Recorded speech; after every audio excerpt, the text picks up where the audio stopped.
Hello and a very warm welcome to a brand new episode of World Panorama, the only show that gives you a 360-degree view of major global news in the most concise, direct and unbiased reports. I'm Sana Khan. Before we get you detailed reports, here's a look at the top stories this week. No sign of Syrian President Bashar al-Assad after bomb kills kin. Battles rage. Is Assad ready to leave Syria? World Panorama takes a look at Libya's first post-Gaddafi elections. Moderates beat Muslim Brotherhood. Batman premiere turns deadly. At least 14 people shot dead by a masked gunman at a movie screening in Denver. One person arrested.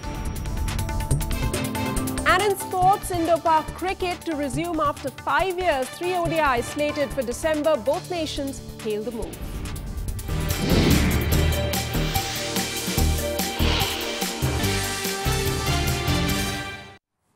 Our focus this week is on the recent developments in Syria. There appears to be no let-up in the fighting between the rebels and government forces in Damascus. Assad's top military officials and his powerful brother-in-law were killed in the heaviest fighting seen over the week since the 16-month revolt against Assad.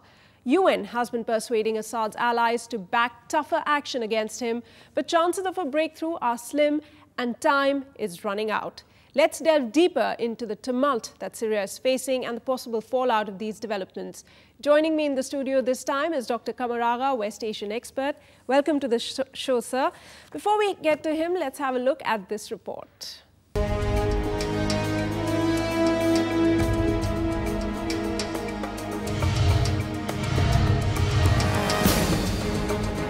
Syria saw a brazen suicide bomb attack on Wednesday that killed 3 of Assad's top officials, including his powerful brother-in-law. Rebels say the assault on the capital is the start of what they call the liberation of Damascus after 16 months of clashes. I send my greetings to the heroes of the Free Syria Army who were able to hit the fortress of this criminal and target heads of this criminal regime.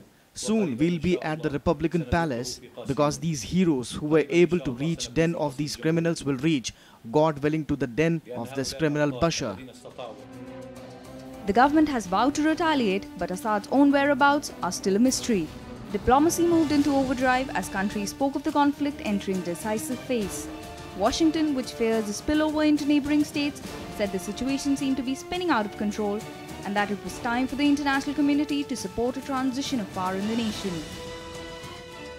This is a situation that is rapidly spinning out of control. And for that reason, it's extremely important that the international community, working with other countries that have concerns in that area, have to bring maximum pressure on Assad to do what's right, to step down and to allow for that peaceful transition.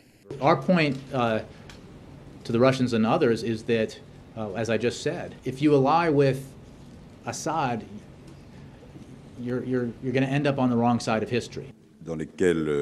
Given the degree of violence, it makes even more necessary and urgent the quest for political transition that can allow the Syrian people to have a government that expresses its deepest aspirations. United Nations Secretary General Ban Ki-moon on Wednesday urged Security Council members to take collective and effective action while on a 3-day visit to Beijing. I have explained how serious of the situation it is now, and all the leaders in China have also shared my view that this situation is very serious. And therefore, I sincerely hope that the members of the Security Council will be able to discuss with a sense of urgency and take collective action. The UN Security Council put off a scheduled vote on a Syria resolution, and US President Obama telephoned Russia's President Putin, Assad's main ally, to try to persuade Moscow to drop support for him. With the situation in Syria spinning out of control, the time has come for the Security Council to unite and take concerted action to help end the escalating violence in Syria and set the ball rolling for a political transition. All right, let me get in Dr. Agha at this point in time. Sir, looking at the latest development, do you think the regime in Syria is going through the last, final days? Yeah, it looks, government has very little control over this development, what is happening. Now, the conflict has moved within the capital city, Damascus. Right. Fighting between the government forces as well as with the opposition is continuing, throughout the night, day before or last 3-4 days. Yes. Then there's no end to it, it seems, and situation is such, it looks, the civil war like situation has developed in almost all over the country. Thousands of people are fleeing from one city to another. That's and from right. country to outside, to Lebanon, to other Iraq and So the Turkey, situation was already worse. fluid. Do you think after the bombing that took place, that was really a major turning point, and then Assad fleeing after that? That is a very serious thing happening. With the bombing, it has shaken the regime. The confidence of the regime has gone. Many top journals started moving out of the country. I think this is the high time. Assad should set up an interim administration and leave the country. Or whatever. Some sort of settlement should be there. Because otherwise the army would also collapse and the administration is also collapsing.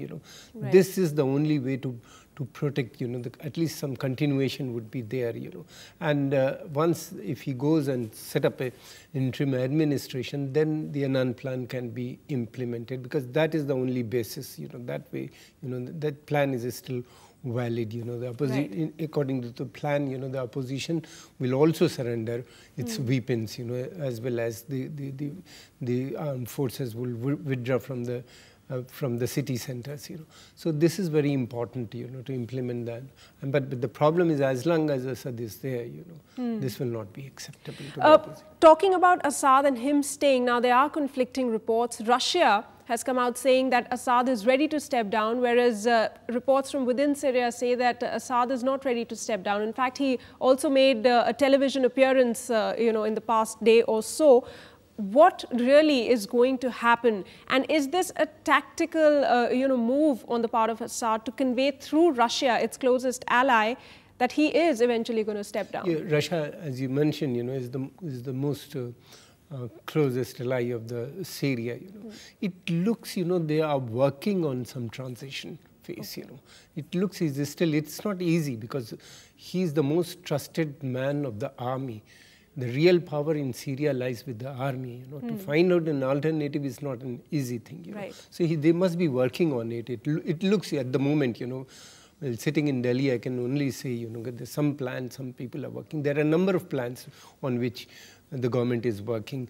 Even the Russian also wants him to leave, and some sort of arrangement should be made, So there are the Chinese, the Russian on one side, the American, the Western nation, on the Arab League, the other side, all of them are trying to find out some sort of settlement, that is not working.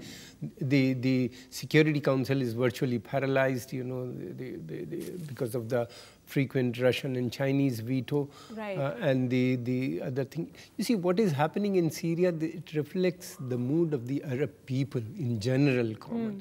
This is uprising, which is started from Tunisia and Egypt. Now it is spreading all over the Arab world. And I believe this uprising is irreversible. Nobody can stop it. It will continue to other countries also, But the big powers, they are trying to save their own allies in the region. The Americans are trying, the Bahrain and Yemen, the government should continue at least for some time. Russians and Chinese want Assad government to continue for some more time till they find some alternative. So that is the thing, but they cannot stop this thing, The winds of change is blowing in the Arab world. That's a very crucial point. We have been seeing that for the past, 2.5 years. But sir, also looking at Russia and China's veto against UN action in Syria, it's coming, third time in the last 9 months, obviously sending a very strong message to the United Nations Security Council as well. And this move has angered US immensely. Yeah, that is there, they have angered, but American and Chinese are now asserting their position, because they think that they were let down in Libya, so they want, this time they want their presence to be felt. They want, that their allies should not feel, that Syria is the most trusted ally of Russia in this region. Right.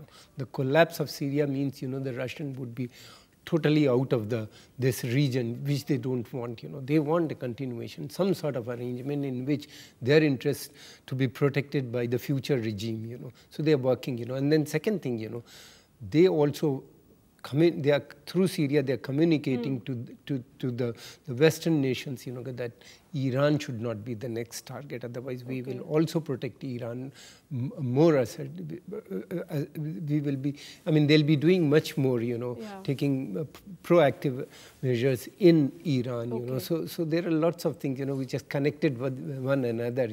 They don't want to see Libya first and then Syria, and after that, Iran number should come. So, Dr. Aga, one thing is very clear: the coming few days are very, very decisive. Bashar al-Assad's options are narrowing. A diplomatic solution is still elusive. Thanks so much for joining me on this week's World Panorama. With that, time for a short break. After that, there's tragic news of a shootout in Denver, Colorado at the new Batman film screening. Stay tuned for more.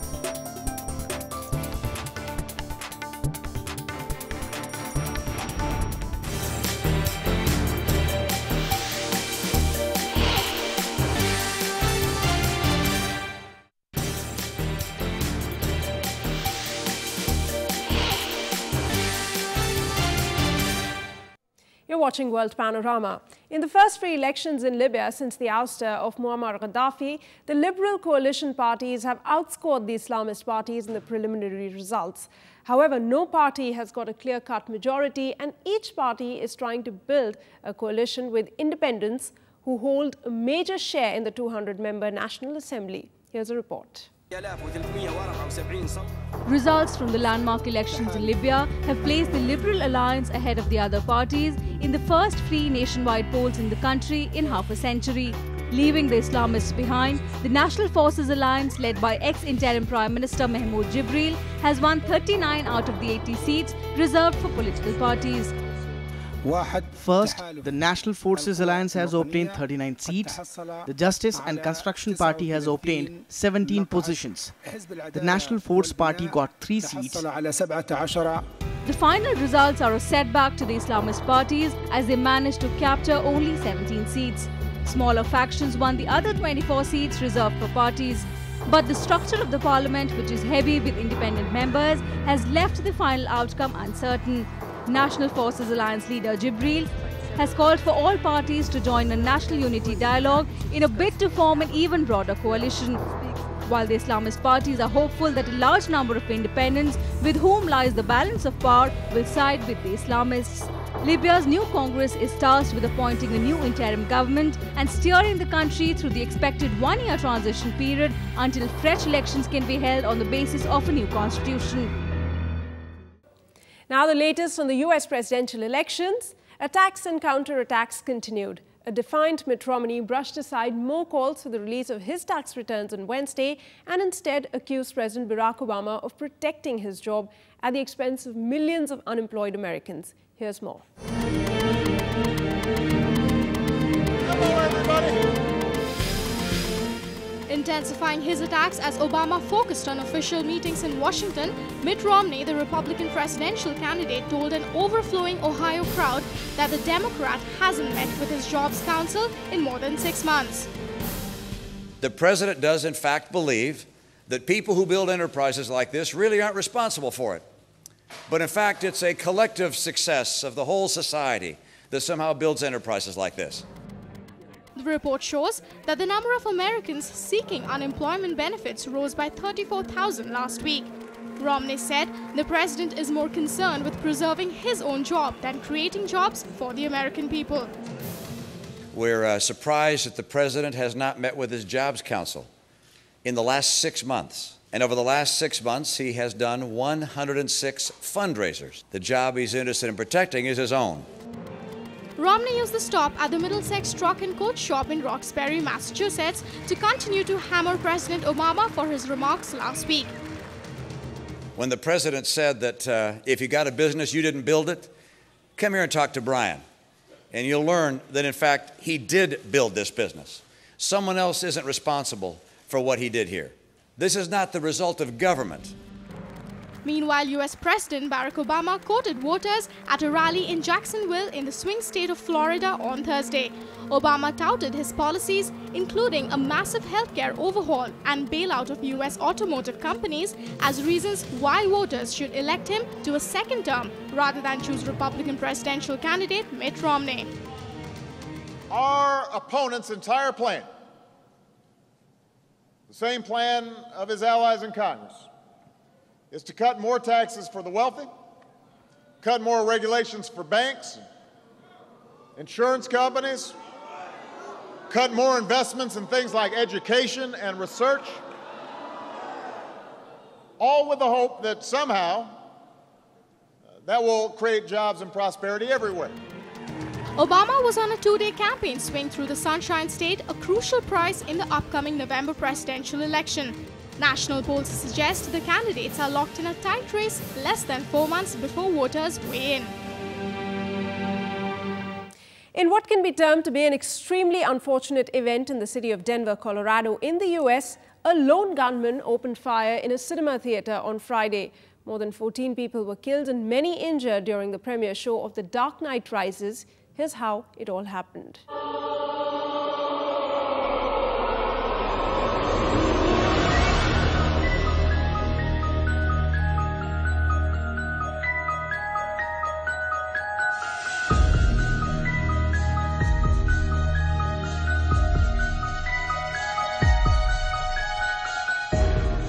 A simple night out became a bloodbath for many Americans, even as they looked forward to one of the biggest blockbuster movies of this year. A masked gunman, identified as 24-year-old James Egan Holmes, killed 14 people at a midnight showing of the new Batman movie in a suburb of Denver early on Friday, sparking pandemonium when he hurled a gas canister into the auditorium and opened fire on moviegoers. The most that I saw was a girl who was pretty much covered in blood, and she didn't have any wounds on her. So, I mean, it made me think the worst. A cop came walking through the front door before everyone was cleared up and before everything was completely under control. A cop came walking through the door holding a little girl in his arms, and she wasn't moving. As a result of the shooting, many were left battling for life at the Aurora Hospital. 12 of the 15 were gunshot-type victims. 4 of those patients are either in the operating room right now or have gone through the operating room process to treat their wounds. We have another 2 that are about ready to go to the operating room for various injuries as well, and they're all stable. But certainly the first 4 are in critical condition. Dozens of police were at the scene and the authorities evacuated the area while they checked if there was an explosive device in the area. The suspect was taken into custody, but no name was released. Police said there was no evidence of any other attackers and no immediate word of any motive. In France, celebrity interviews and red carpet premiere of the new Batman movie was called off after the US shooting. Anymore. You've given them everything. Not everything. Not yet. Time for a short break. After that, a look at the results of the Italian MotoGP. We'll be back.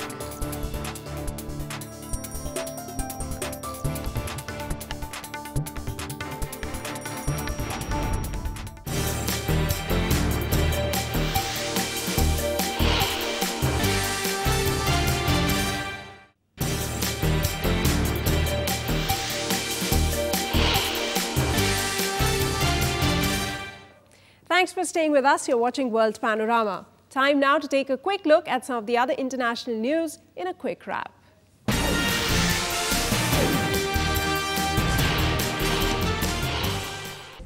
A Frenchman, Patrick Henry de Villers, who was being held in Cambodia because of his alleged links to China's biggest political scandal in 2 decades, has been flown to China to be a potential witness.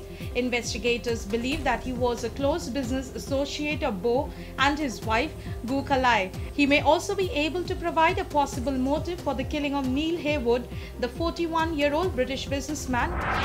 Myanmar's opposition leader Aung San Suu Kyi is to travel to the United States in September in her first trip there in more than 20 years. She'll receive awards from a think tank and the US Congress. Her decision to travel was seen as a sign of confidence in the government of President Thein Sein, who has pursued a course of reform since coming to power. Prime Minister David Cameron visited frontline troops at the start of a visit to Afghanistan on Wednesday and defended the decision to withdraw from the war-torn country.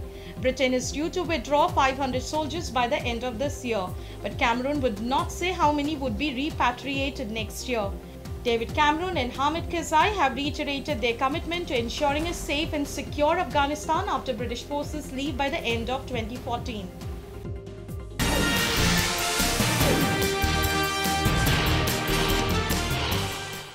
And now brace yourself for the latest sporting action in our next report. Here's all the news from the world of sports.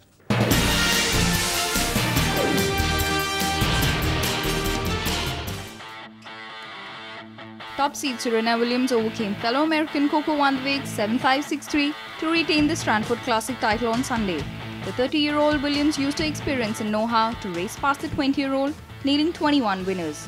Williams won her 43rd career title, tying her with her older sister Venus for the most titles among active players on the WTA Tour.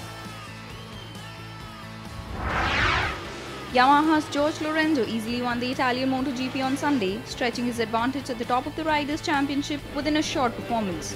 Spaniard Lorenzo took the lead from compatriot Dani Pedrosa on the second corner and never relinquished it, finishing over 5 seconds ahead of his countryman and grabbing his 5th win in 9 races this season. Pedrosa himself finished 5 seconds ahead of third-place Italian Andrea Dovizioso, who was involved in an enthralling battle for a place on the podium.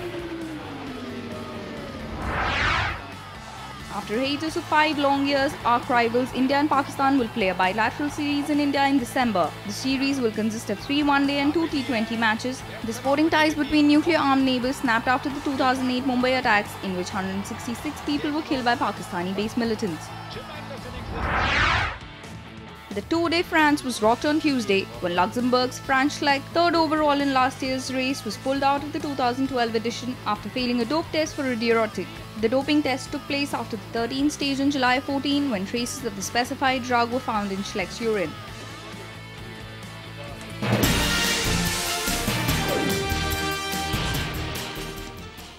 Time now for all the very latest news from the world of movies and lifestyle. Here's our entertainment wrap.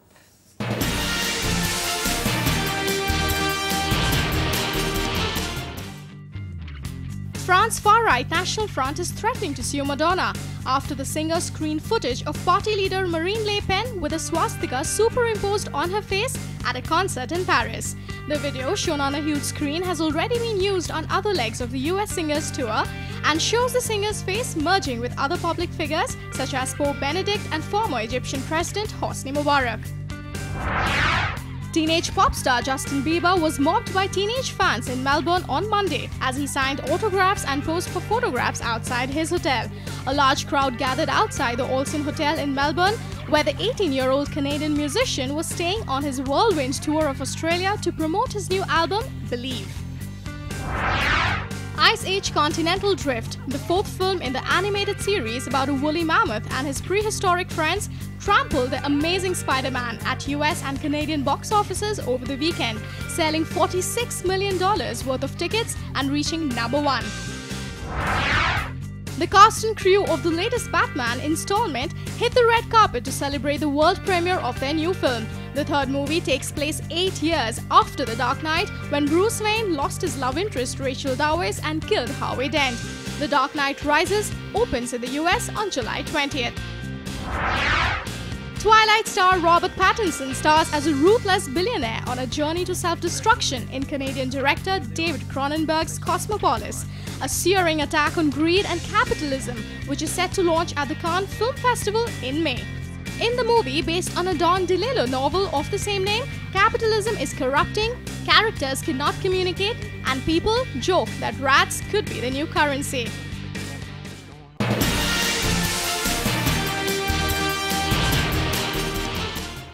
That's all we have for you in this edition of World Panorama. I'll be back next week, same time, with more world news. You can join us on Facebook at facebook.com/WPRSTV and Twitter. Our handle is @RSTV News for the latest world news.